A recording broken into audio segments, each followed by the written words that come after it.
Hello everyone, welcome to Vindhya Ayurveda classes. आज हम चरक सूत्र स्थान 25 यज्ञ पुरुषी अध्याय का एक इम्पॉर्टेंट टॉपिक पढ़ने वाले हैं, हिततम व अहिततम महाद्रव्य। ठीक है, this is very important from exam point of view, तो हम इजी ट्रिक से इसे याद करते हैं। तो देखिए, सबसे पहले वो बोल रहे हैं शुग धान्य में कौन सा हिततम है, कौन सा अहिततम है।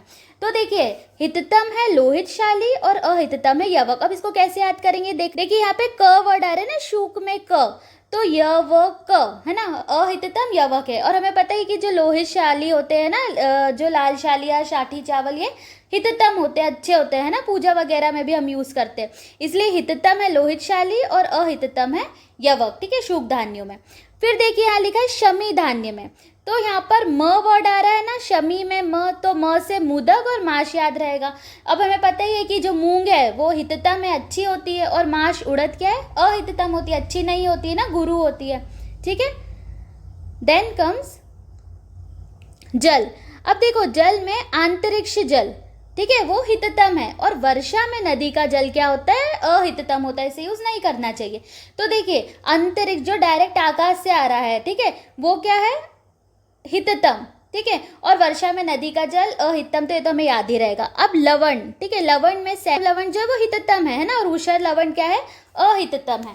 तो इसको कैसे याद करेंगे, हमें पता ही है कि सेंधा नमक जो होता है वो तो अच्छा होता ही है ना, सभी सॉल्ट्स में से हमें पता ही है। अब हमें याद करना है ऊषर लवण। तो देखो, लवण की ऑलरेडी क्वालिटी क्या होती है कि वो बहुत ज़्यादा उष्ण तीक्ष्ण होता है, तो ऑलरेडी उष्ण है, और यहाँ पर भी ऊष वर्ड आ रहा है, तो कोई चीज़ उष्ण है, फिर ऊपर से आप और ऊषर नमक भी दे दो, है ना, सिर्फ ट्रिक है याद करने की, है ना, उष्ण नमक खिला दो ऐसे तो खराब हो जाएगा ना, तो इसलिए ऊषर अहिततम है, ऐसे याद रखना। ठीक है, फिर आता है, अब देखिए, पत्र शाक में से जीवंती जो हिततम है और सरसप जो है वो अहिततम है।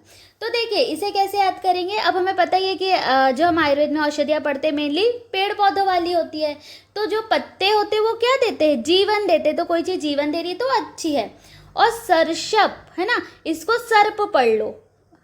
ठीक है, अब यदि सर्प वाली पत्ती है, मतलब उस पर यदि पत्ते पे सर्प वर्प लगा है ना, तो वो तो खराब हो गई ना, तो सरसप जो है वो खराब है। ठीक है, अहिततम है।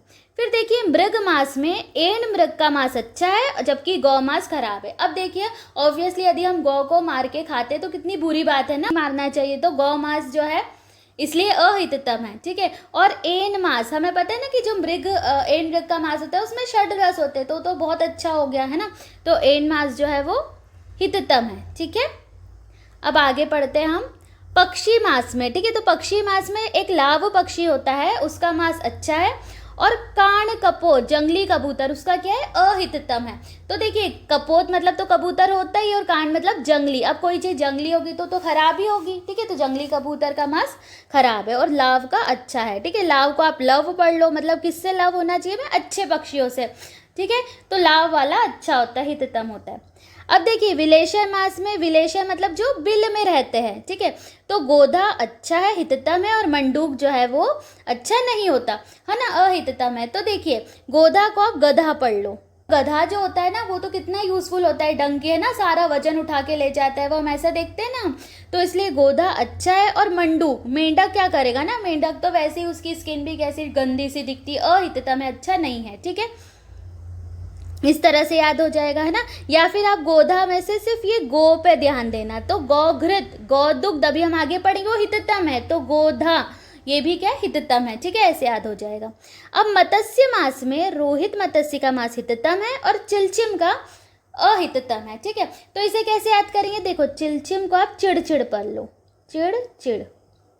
अब देखो, कोई मछली का मांस हमें खाना है, लेकिन वो मछली बहुत चिड़चिड़ कर रही है, अच्छी नहीं है, वो खुद ही अच्छी नहीं है, चिड़चिड़ कर रही है, बार बार हिल रही डुल रही है, तो हम उसको कैसे ही पकाएंगे ना, कैसे ही खाएंगे। और इसको ऐसे भी याद कर लो कि वो खराब है तो हमारे अंदर भी खराबी आएगी। तो चिलचिम मछली का मांस क्या होता है, अहिततम है।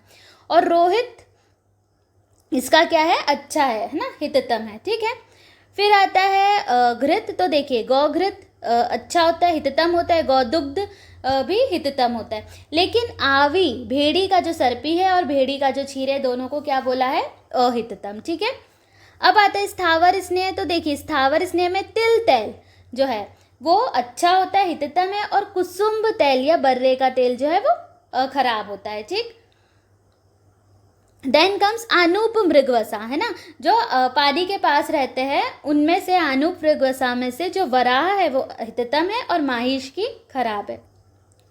अब देखिए वाराह मतलब तो क्या होता है, सुअर होता है ना, उसकी वसा को हिततम बोल रहे हैं, लेकिन कौन सी, आनूप मतलब जो जल के पास रह रहे हैं, तो उसको ऐसे याद रखना कि जल के पास रहने वाले जो वाराह है उनकी अच्छी है, हिततम है, ठीक है, और माहिष भैंस की खराब है, ठीक है। फिर आता है मत्स्य वसा। तो देखिए मत्स्य वसा में चुल्लू की वसा, ठीक है, चुल्लू की वसा क्या है, ये हिततम है, और कुंभीर वसा जो है ये अहिततम है। इसको कैसे याद करेंगे, तो देखिए चुल्लू यहाँ पे वर्ड आ रहा है ना, मतलब से छोटा सा, और कुंभीर मतलब कुंभ से उसको कोरिलेट कर लो, या फिर घड़े से कोरिलेट कर लो, बड़ा सा घड़ा। अब देखो यदि कोई मछली छोटे से उसमें है, ठीक है, तो उसको हम इजीली निकाल लेंगे और उसको पका लेंगे और खा लेंगे, ऐसे याद कर लो। और कुंभीर बड़े से कुंभ में है, या फिर एक बड़े से घड़े में रखी हुई है मछली, तो उसको फिर निकालो, फिर कहो कितना टाइम लगेगा ना, तो वो अहिततम है इसलिए, ठीक है, ऐसे याद रख लेना। फिर आता है जलचर पक्षी वसा, ठीक है, तो जलचर में पाक हंस अच्छी है, हिततम है, काक मुदक की क्या है, अहिततम है, ठीक है। तो कैसे याद कर लेंगे, पक्षी ना जो जल में रहने वाला है, तो हंस तो हमेशा हम जल में ही देखते हैं ना, जल में ही घूमता है, सफ़ेद कलर का होता है, कफ प्रकृति, उसको को रिलेट करते हैं हम उससे, ठीक है। तो पाक हंस जो होगा वो तो अच्छा ही होगा, और अहिततम क्या होगा, काक मुदक है ना, जल कौआ, कौआ काला है, अच्छा नहीं है, ठीक है, ऐसे याद रखना है। फिर आता है विष्कर पक्षी वसा, है ना, जो चुनकर खाते हैं दाना, उनमें से कुक्कुट वसा जो है वो अच्छी है, और चटक वसा या गौरैया की अच्छी नहीं है। तो देखो चटक क्या होती है, गौरैया। अभी हमें क्या देखने को मिल रहा है, गौरैया जो है वो वैसे ही कम बची है ना, आजकल नहीं देखने को मिलती है, और उसे यूज़ करेंगे तो और उसकी कमी हो जाएगी, इसलिए गौरैया अहिततम है और कुक्कुट की हिततम है, ऐसे याद रखना है, ठीक है।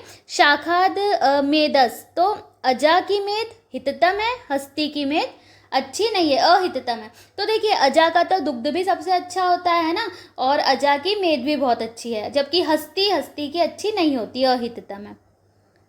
देन कम्स, अब कंद में आता है अदरक, ठीक है, जो हिततम है, और आलूक जो कि अहिततम है, ठीक है। तो देखिए अदरक या शुंठी, शुंठी क्या विश्व भैंसज होती है ना, तो जो इतना अच्छा जिसके लिए पर्याय यूज़ किया तो वो तो अच्छा ही होगा। तो अदरक इसमें हिततम है, और आलू जो है, आलूक या मूलिया आलू से इसको कोरिलेट करते तो वो अच्छा नहीं होता है, ठीक है।